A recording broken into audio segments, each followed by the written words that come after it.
Good evening, students. Today we are going to discuss quantitative aspect of electrolysis. What is the quantitative aspect of electrolysis? Okay, here we are going to discuss a quantitative relationship between the amount of substance liberated at the electrode and the quantity of electricity, means quantity of charge passed through the electrolytes. ठीक है ना। तो यहां पे हम लोग ये बात करेंगे कि कितना चार्ज पास करेंगे इलेक्ट्रोलाइट से इलेक्ट्रोलिसिस के दौरान, तो कितना सब्सटेंस लिबरेट होगा कहां पे, कैथोड और एनोड पे। जैसे मान लो कि हम बोलते हैं कि 5 एम्पेयर करंट को हम 60 सेकेंड के लिए पास कर रहे हैं, किससे, एसिडिफाइड वाटर से। तो बताओ what volume of hydrogen and oxygen gases are liberated at the respective electrodes. ठीक है ना। एनोड पे कितना ऑक्सीजन गैस और कैथोड पे कितना हाइड्रोजन गैस लिबरेट होगा। तो इसको हम लोग यहां पे डिस्कस करेंगे। ठीक है ना। क्वांटिटेटिव एस्पेक्ट ऑफ इलेक्ट्रोलाइसिस में 2 पार्ट में इसका वीडियो होगा। ठीक है ना। फर्स्ट पार्ट हम लोग जनरल डिस्कशन होगा, सेकेंड पार्ट जो होगा वो हम लोग डिस्कस करेंगे Faraday's law of electrolysis. Okay, so let us consider the electrolysis of copper sulphate solutions using platinum as electrode. You have seen during the electrolysis of aqueous solution of copper sulfate, what reaction takes place at cathode with Cu2 plus ion gets reduced to Cu. यही reaction होता है ना।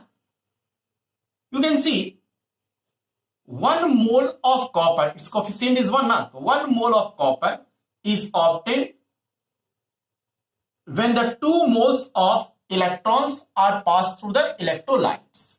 Now 2 moles of electron, charge on 2 moles of electron will be equal to 2 Faraday.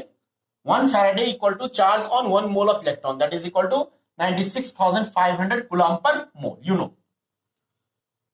And what will the mass of 1 mole of copper? It will be equal to gram atomic mass, that is 63.5 gram. It is the atomic mass of copper. So if 2 Faraday of electricity is passed through the electrolytes, then 63.5 gram of copper will be liberated at the cathode.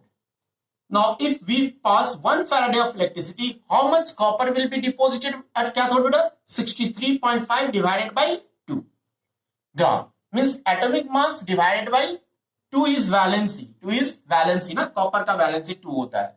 तो atomic mass को valency से अगर divide कर दो तो आपको मालूम होगा बेटा, atomic mass divided by valency, इसको हम लोग क्या बोलते हैं, this is called equivalent mass. And when the equivalent mass is expressed in gram, it is called 1 gram equivalent. अगर किसी भी एलिमेंट का एटॉमिक इक्विवेलेंट मास को ग्राम में एक्सप्रेस कर दो तो उसको बोलते हैं 1 ग्राम इक्विवेलेंट। तो it is equal to 1 gram equivalent of copper. 1 gram equivalent copper का अगर कोई मास बोलेगा कितना होगा, तो आप बोलोगे 63.5 डिवाइड बाय 2 ग्राम।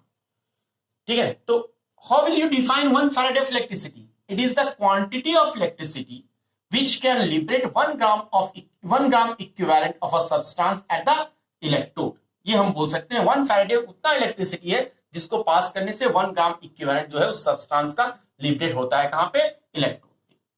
अब बेटा 1 Faraday इक्वल टू हम बोले कितना कूलम होगा, 96,500 कूलम। तो 96,500 कूलम अगर पास करते हैं तो 63.5 डिवाइड बाय 2 ग्राम कॉपर मिलेगा। अगर 1 कूलम को इलेक्ट्रिसिटी पास करे तो कितना हो जाएगा, 63.5 डिवाइड बाई 2 इंटू 96,500 ग्राम। अब इसी चीज को हम जनरलाइज करते हैं।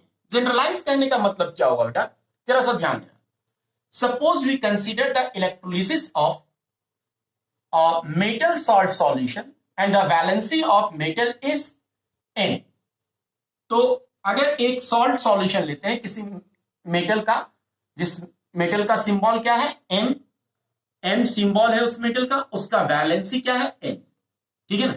तो उसके सॉल्यूशन में कौन सा मेटल आयन होगा, Mn प्लस आयन। जैसे कॉपर का सॉल्ट सॉल्यूशन में कौन सा कैटायन होता था, Cu2 प्लस आयन, उसमें क्या होगा, Mn plus ion. And during the electrolysis, ठीक है ना, Mn plus ion will get reduce to M at cathode.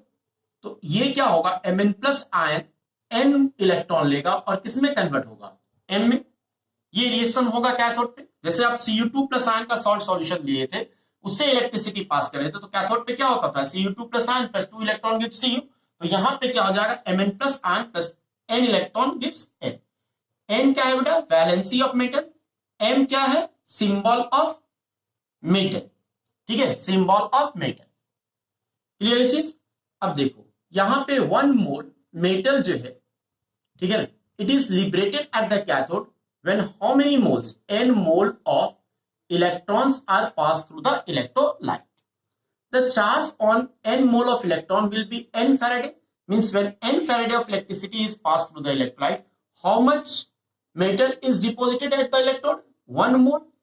And the mass of 1 mole of the metal is equal to its gram atomic mass. Let the atomic mass of metal is A. A क्या है, atomic mass of metal है। तो A ग्राम आपको क्या होगा, metal liberate होगा। समझ रहे हो ना, A क्या है, एटॉमिक मास। तो एटॉमिक मास को अगर ग्राम में लिखे तो वो 1 मोल मेटल का मास के बराबर हो जाएगा। तो n फैराडे इलेक्ट्रिसिटी पास करने से A ग्राम आपको मिलता है।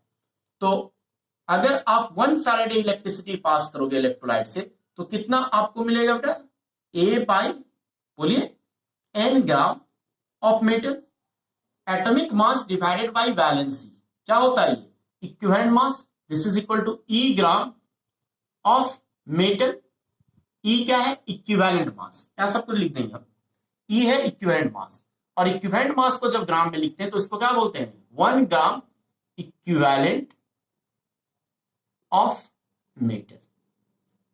1 ग्राम इक्विवेलेंट ऑफ मेटल। ये क्या से ये चीज क्लियर हो गया होगा, 1 ग्राम इक्विवेलेंट। तो 1 फैराडे को कैसे हम डिफाइन कर सकते हैं, it is the quantity of electricity, ठीक है ना, pass through the electrolyte to liberate 1 gram equivalent of metal or 1 gram equivalent of the substance at electrode.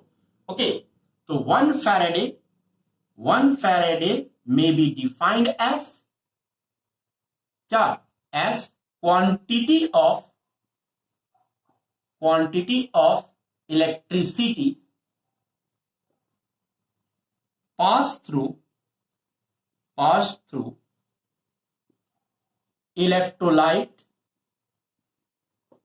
to liberate how much, 1 gram equivalent of substance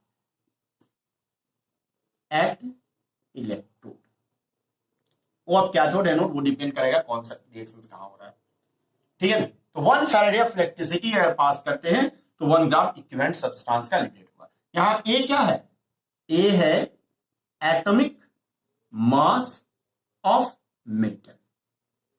N क्या है, valency of metal, याद रखना।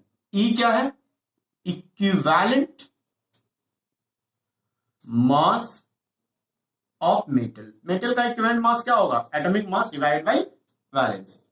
ठीक है ना, जैसे कोई पूछे कैल्शियम का इक्विवेलेंट मास क्या होगा, कैल्शियम का एटॉमिक मास कितना होता है, 40 डिवाइडेड बाय 2 यानी 20। और 20 ग्राम अगर हम लोग लेते हैं calcium, that is equal to mass of 1 gram equivalent of क्या चीज, कैल्शियम हो जाएगा। तो ये सब चीज यहां पे दिया हुआ है। अब हम जरा सा आते हैं, 1 फैराडे इलेक्ट्रिसिटी का मतलब क्या हो गया, कितना कूलम, 96,500 कूलम। तो when 96,500 coulomb of electricity is passed through the salt solution of Mn plus ion, how much metal will be liberated, A by n gram। Okay, so when 1 coulomb of electricity is passed through the electrolyte, how much metal will be liberated, A by n into 96,500 ग्राम। ठीक है ना, और 96,500 के बदले में हम लोग सिर्फ एफ भी लिख सकते हैं। ठीक है, तो हम लोग ऐसा भी बोल सकते हैं कि when 1 coulomb of electricity is passed through किससे बेटा, इलेक्ट्रोलाइट, ठीक है, A by NF gram of metal है तो मेटल या कोई सब्सटेंस जो भी हो, सब्सटेंस यहां पे तो मेटल है, मेटल इज लिबरेटेड या इज डिपोजिटेड एट इलेक्ट्रोड।